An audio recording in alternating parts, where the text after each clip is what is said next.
Hello everyone. Now our next form of business organization is partnership. Till now we have discussed about sole proprietorship business, Hindu undivided family business, and third one is partnership business. So partnership firm came into existence because of the shortcomings of sole proprietorship and Hindu undivided family business. Such as lack of capital, limited managerial ability, sharing of risk, etc. In case of partnership, these shortcomings are overcome. Partnership business provides sharing of risk, huge capital investment, better management, varied managerial skills, etc. So, what is the meaning of partnership?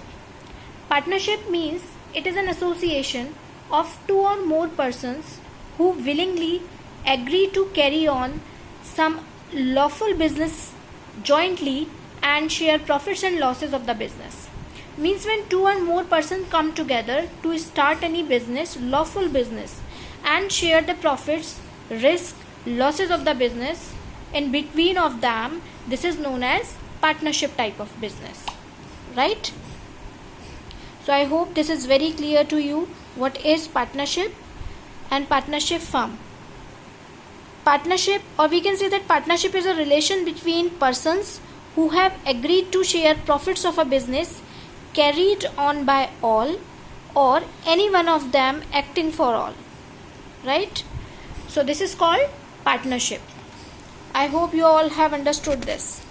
Now there are certain features of partnership. First one is formation. Actually, if you want to form the partnership firm, then you will have to get enter in a partnership, Indian Partnership Act 1932.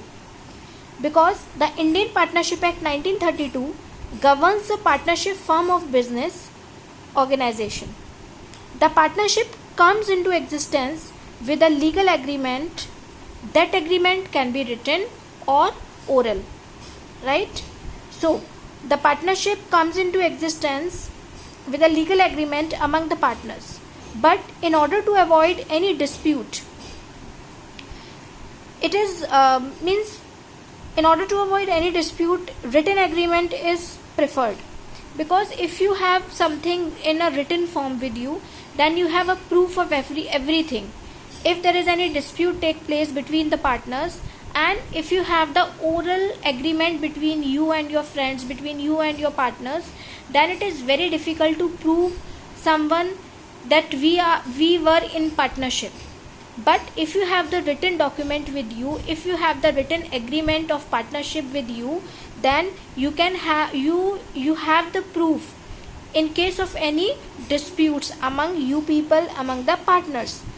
So we can say that the business must be lawful and run with the motive of profit. Second one is liability. The second feature of partnership firm is liability. In partnership firm, the liability of all partners is unlimited.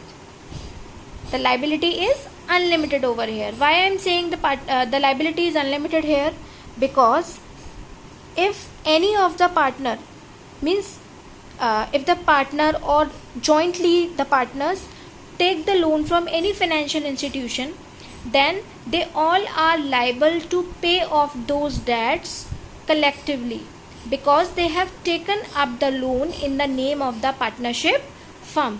That's why the liability of all the partners in a partnership firm is unlimited, because they have the responsibility, they have the liability of the firm individually, we can say. Means collectively they will have to pay the debts to their creditors. Next one is risk bearing and sharing profits. The partners jointly bear the risk involved in running the business. The return comes in the form of profits which are shared by them in the pre-agreed ratio. Because they have agreed the ratio previously before entering in any of the partnership organization, partnership firm or partnership agreement, it is well decided by the partners that what will be the profit sharing ratio between the partners. So in future, if they have to bear the risk, if they have to share the profits, they will have to share the profits in that described ratio which they have decided before entering into the agreement. Next one is decision making and control. Because it is a partnership type of organization, so whatever the decision will be there in the organization, the decision of the consent of all the partners should be there. Means there should be the consent of all the partners to make a particular decision, to make a particular plan. Or we can say that in other words, if we want to make any plan or for the partnership form of business or partnership type of business, then the decision will be final after the consent of all the partners. And second thing is control. The business is managed, operated and controlled by all the partners collectively. We can't say that if any partner invests the large amount of funds in any of the organization, we can't say that that person have full control over the business. If it is a partnership type of firm, then it is controlled by all the partners collectively. Next one is continuity. Partnership type of business organization continues for a long. We can say that the death, the retirement or insolvency can dilute the partnership agreement, but after making the new agreement of partnership, we can operate our business for the long. Next one is membership. As if you want to be the member of any organization, if you want to be the partner of any organization, then there must be at least 2 persons to form partnership firm. The maximum number of partners can be 50 as per the Companies Act 2013. There is a Companies Act 2013. According to that, minimum member should be 2 and the maximum partners can be 50, right? Next one is mutual agency. Agency here means agent. The partnership business carried on by all the partners or any one of them acting for all. In other words, every partner is both as an agent or as a principal. Whosoever the partner is working in the organization as a partner, he work as a agent as well as a principal, we can say. Agent in the sense, he means he work as an agent for the business organization so that number of profits can be increased. Next one is registration. I told you in the first point that is registration is very compulsory under the Indian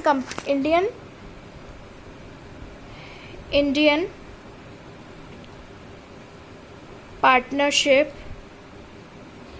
Act 1932.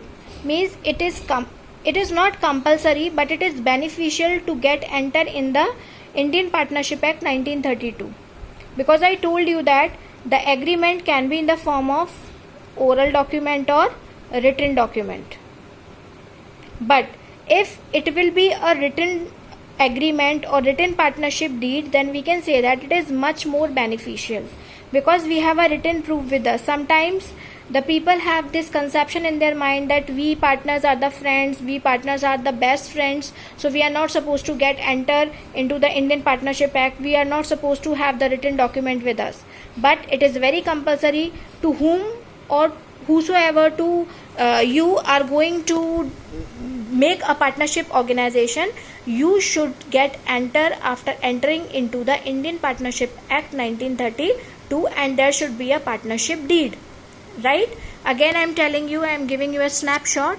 First one is partnership. The meaning of partnership means it is an association or an agreement of between 2 or more persons who can join together to carry on the business activities and to share the profits and losses of the business. Second is features. Formation means to form a business, to form a partnership type of business, it is not a very legal or lengthy procedure. If you want to get enter into Indian Partnership Act 1932, then you can enter. Otherwise, the partnership organization or the partnership deed can be in the oral. Next thing is liability. Liability means all the members, all the partners of the organization has unlimited liability, because if they have taken the loan from any financial institution, then they all are liable to pay off the debts. Next is risk bearing and sharing profits. All the partners of the organization have to share the profits and losses. in the pre-agreed amount, whatever they have decided before entering in the partnership deed. Next is decision making and control. After the consent of all the partners, a particular plan is considered as an objective of the organization. Means only an individual partner cannot take the decision in the organization. He have to take the consent of all other partners as well. Next is continuity. The business can continue for a long because it is operate, managed and controlled by more than 2 persons. If any person become retire or die or become insolvent, then the other partners can continue the organization by making a new partnership agreement. Next is membership. I told you that minimum 2 members are required to form partnership type of organization, and maximum 50 members can be there according to the Companies Act 2013. Next is mutual agency. These people work as a mutual agent as well as the principal of the organization. They are wholesale responsible for the organization as they have to operate, control and manage the organization collectively. The last one is registration is very compulsory over here. You will have to get, registration is not compulsory but it is beneficial. Registration is not compulsory but it is beneficial under the Act, Indian Partnership Act 1932. I told you previously the registration can be in the form of oral and or written, but written agreement is much more beneficial than the oral document, right?